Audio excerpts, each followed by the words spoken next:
வணக்கம். வாத்தியார் எம்ஜிஆர் என்ற நமது யூடியூப் சேனல் மூலமாக உங்கள் அனைவரையும் சந்திப்பதில் மகிழ்ச்சி அடைகிறேன்.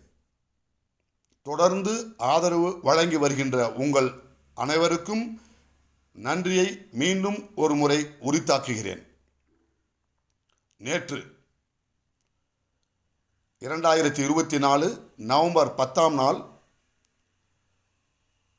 தமிழக சட்டமன்ற நடவடிக்கையின் பொழுது காஞ்சிபுரத்தைச் சேர்ந்த திமுக சட்டமன்ற உறுப்பினர் CMVP எழிலரசன் என்பவர் ஒரு வினாவை வைக்கின்றார். என்ன கேள்வி கேட்டார் என்று சொன்னால், காஞ்சிபுரம் என்பது பேரறிஞர் பெருந்தகை அண்ணா அவர்கள் பிறந்த மண், பிறந்த பூமி.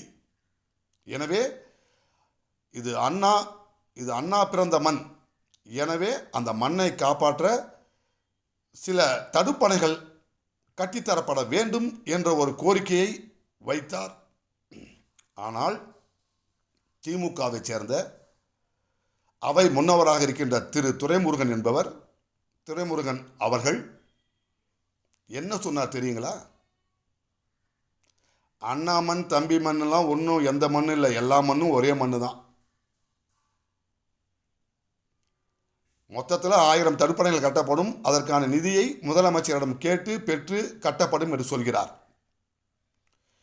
எந்த பேரறிஞர் பெருந்தகை அண்ணா அவர்கள் நம்மை போன்ற ஏழை எளிய பிற்படுத்தப்பட்ட, மிகவும் பிற்படுத்தப்பட்ட, ஒடுக்கப்பட்ட, தாழ்த்தப்பட்ட பட்டியலின மக்கள் அரசியல் அதிகாரம் பெற வேண்டும் என்பதற்காக அன்றைக்கு அதிகார பீடத்திலே இருந்த காங்கிரஸ் அகற்றுவதற்கு பேரறிஞர் பெருந்தகை அண்ணா அவர்கள் ஏந்திய ஆயுதம்தான் திராவிட முன்னேற்ற கழகம் என்கின்ற திமுக.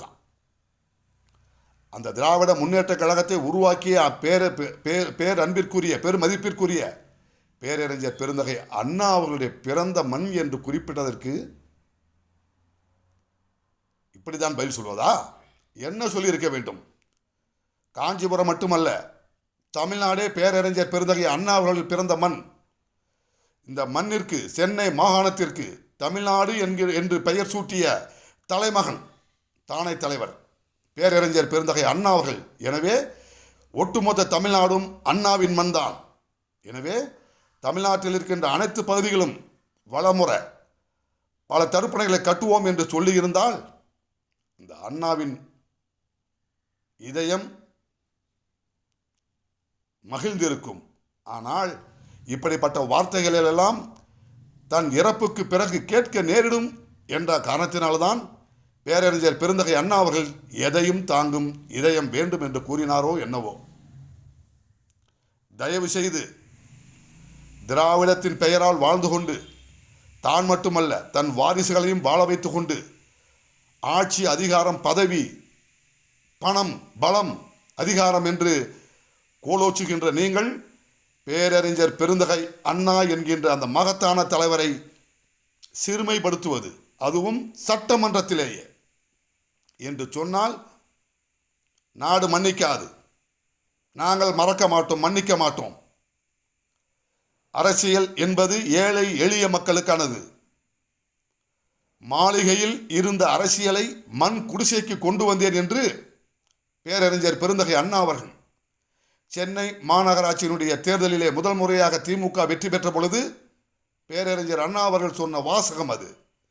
மாளிகையில் இருந்த அரசியலை மண் குடிசைக்கு கொண்டு வந்தவர் தான் பேரறிஞர் பெருந்தகை அண்ணா அவர்கள்.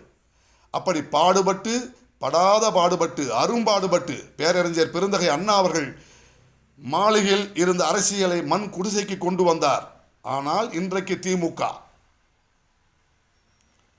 மீண்டும் மண் குடிசையில் இருந்த அரசியலை மாளிகைக்கு கொண்டு சென்று மன்னராட்சி முறையை கொண்டு வர வேண்டும் என்று வாழையடி வாழையாக, பரம்பரையாக நீங்கள், உங்களுக்கு பிறகு உங்களுடைய வாரிசுகள், அதற்கு பிறகு அவர்கள் வாரிசுகள் என்று வாரிசு அரசியலை நீங்கள் திணிப்பீர்கள் என்று சொன்னால் 2026 தமிழ்நாடு சட்டமன்ற தேர்தலில் ஒட்டுமொத்த தமிழக மக்களும் தங்கள் வாக்குரிமையால், தங்கள் வாக்கின் வலிமையால் உங்களுக்கு உரிய பதிலை சொல்லுவார்கள். பேரறிஞர் பெருந்தகை அண்ணாவின் பெயரை மறந்த நீங்கள் நிச்சயம் பேரறிஞர் அண்ணாவினுடைய சமாதியிலே சென்று கண் கலங்குகின்ற அந்த நிலையை 2026 அனைத்து இந்திய அண்ணா திராவிட முன்னேற்ற கழகத்தின் தொண்டர்கள் உருவாக்குவார்கள் என்று சொல்லி, வாழ்க அண்ணா நாமம், வாழ்க புரட்சித் தலைவர் எம்ஜிஆர் நாமம், வாழ்க புரட்சித் தலைவி அம்மா நாமம் அமையட்டும். 2026 அனைத்து இந்திய அண்ணா திராவிட முன்னேற்ற கழகத்தின் அரசு அண்ணன் எடப்பாடியார் தலைமையில் என்று கூறி, இருபெரும் இதய தெய்வங்கள் புரட்சித் தலைவர் எம்ஜிஆர், புரட்சித் தலைவி அம்மா ஆகியோரின் நல் ஆசியுடன் என்று கூறி விடைபெறுகிறேன்.